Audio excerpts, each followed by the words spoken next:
Because also on the show we have a wonderful young actress who's been working with recently with Oscar winner Ben Affleck. She stars in the new Tom Cruise film out later this year. It's Olga Kurylenko. Hello, Olga. Hello. I can tell you how much is 1 times 1. You could do one. You could. I'm sure you could do the maths. I can do that. Well, here's the thing. But you speak. Is it true? You speak. Is it 5 languages you speak? Well, fluently, just 3, and the others I can get by. So fluently 3. So one's English. We've established that. French and Russian. Russian. And what are the other 2? Well, I understand, and I guess I could speak if I practice it better. Ukrainian, Spanish, wow. Italian. Je couche de Brevrevision, de Pribiria for the Beracho. Oh my God, he's so amazing. I didn't know he was he is a I Russian? just asked her out to Nando's. Yeah. You know what, yes. Jack? Olga was in Quantum of Solace, and she was the one Bond girl who didn't sleep with James Bond, so you've got no chance whatsoever, no matter how much peri-peri chicken you offer her, all right? Trust me, once you have a half chicken at Nando's, anything is on the cards. Did you see the eyebrow raise? That's definitely a yes for me. I bet you will cut back later and she'll have moved to the other side of the room. Can you do this? What are you doing? Can you do that? Yeah, I'm gonna have Can to do you this raise thing. your eyebrows like that? Can you go like this? Olga, stop it. You're working him up into a frenzy. Olga Kurylenko, ladies and gentlemen. Here she is. It's Olga Kurylenko.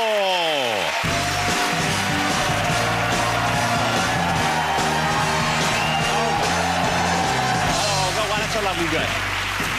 How lovely to meet you. Come on out here and take a seat. The Jack has just vacated. Don't worry, the rash was a long time ago, I believe. Oh, thank God. So, I was talking to Olga a little bit backstage, and I know we were talking about the language you speak, but I love your accent. You do? Yeah, yeah. So this is a Ukrainian accent that you have traces of still? I don't know. I mean, I lived in France for 13 years, so... OK, you know, so you... It's kind of a mixture. OK, and you were in France. So how did you go from the Ukraine to France? You were in the Ukraine, that's where you were born, that's where you were brought up? Yeah, I was born in Ukraine, and then someone saw me in the subway. I was on vacation in Moscow, and I started modeling, and then a French agency invited me to come to Paris to work as a model. So you got spotted. It's the traditional kind of classic story. You were a pretty young girl, and they spotted you and said, come and work over here. I know, it's crazy. I really felt like I thought this can't happen to me because this only happens in movies or in novels, you know? I would read a book about some, you know, girl who goes on adventures, and it sounded, I thought, oh my God, I'm a character from a book. It's actually happening. Did your mum move with you when you started modeling, or did you go on your own? No, my mom came with me to Moscow and stayed with me like for a month, I think, and you know, met people, everybody that worked in the agency, all the girls that were there, and yeah, and then she, you know, once she got secure and she knew that it was all fine and legitimate, she left. So she went back to the Ukraine? Mm-hmm. Okay. And then I would just travel on the train back and forth. 24, maybe 5-hour train between Moscow and my town. That's a long commute. It's a very long, yeah. So you couldn't have done that every day, because that is a day. No. So that was no, I would just go, stay there for, I don't know, 2 weeks or a month, go back home, then come back again. I would just do short trips. And then you modelled for quite a while before you became an actress, didn't you? Yes, then I modelled in Paris, and I always wanted to be an actress, so I just... I tried to take classes when I could, when I wasn't traveling like crazy. But it must have been quite exciting to get a part in a Bond movie, especially with Daniel Craig, because he's kind of put it back on the map there. You enjoyed working with Daniel? Very much so. Although, you know, it could have been his last movie with me, because I almost killed him. How did you almost kill him? Well, you saw that moment that we just, you know, watched, when I say, hey, get in the car, and I had to drive like a maniac. So, of course, and Daniel wasn't attached, you know, he wasn't buckled up, so I could see each time he would be glancing at me and thinking, oh my God, it's a woman driving, I don't trust her. And I was like, oh, I'm a great driver, I'm fine. So, of course, he had to like jump in the car, and as soon as he jumps in the car, I had to take off.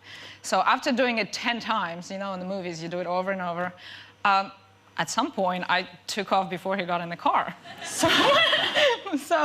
And of course, once I realized that his other leg was on the pavement, I slammed on the brakes. And I looked at him, I was like, I thought it was funny. But he wasn't smiling. But, you know, he stayed alive, so it's OK. You didn't kill him. I didn't, but I could have. You could have. I saved him, actually. You saved his life.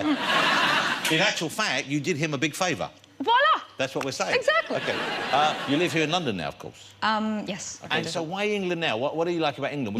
You know why I came to London? Because of the taxi drivers. They're so nice here. Oh, my God. Have you been to Paris? Yes, have you ever gotten in a French taxi? I've tried, but sometimes they drive off before my foot's in the car. I think they've seen a lot of Bond movies. But you see... I didn't deserve that. That was for you. Only they don't have good reaction like me, so never, don't try that. But the thing is, English, they're so nice. I get in taxi, like, hello, love. How are you, love? Yeah. Oh, and then, like, if I give them a tip, they're like, oh, thank you so much. I mean, you know? And they're like, have a nice day, love. Yeah. I was like, wow, I want to live in this country. Yeah. It's amazing. I wonder whether the fact that you look the way you do might affect the way taxi drivers greet you. And possibly there might be a chance. I've got in sometimes not looking my best and I'll get, oh, him again. You know, you don't get the same thing. Yeah. But, so what's a nice night in for you? What do? You play video games? Do you have an Xbox? No, anything like that? I don't. No? There's no way. You don't like that kind of thing? No. Why not? I'm a girl.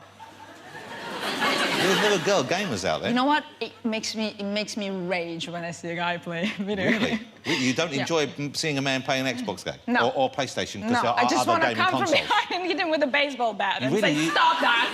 Yeah, this is quite an extreme reaction. I'm violent. To this, OK. So what, did something happen in your past involving someone playing a game? You want to play some No, video game? not if you're going to hit me with a bat. No, I think that might be... Well, you won't know and you won't feel a thing. Okay. It happens so quickly. All right. The new movie that Olga's talking about right now is called To the Wonder. It's a very different kind of movie. It's not an action movie. It's not like a Bond movie. It's more of a... Well, how would you describe it? Well, you know, it's not an action, but I was so tired because all I was doing was moving. Yeah. I moved, I think, more than an action movie. Jumping, dancing, moving, because my character is crazy. She's insane. She would be... nothing to do with me, you know. Yeah. I'm really sane in life.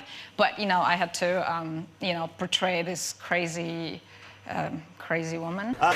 It's been a pleasure having you here. Thank you. I'm a fan of you as a performer. I love seeing you act, but also it's been lovely to meet you. So thank you for coming on the show. Nice to meet you too. The lovely Olga Kurylenko, ladies and gentlemen. Thank you so much. Thank you. OK.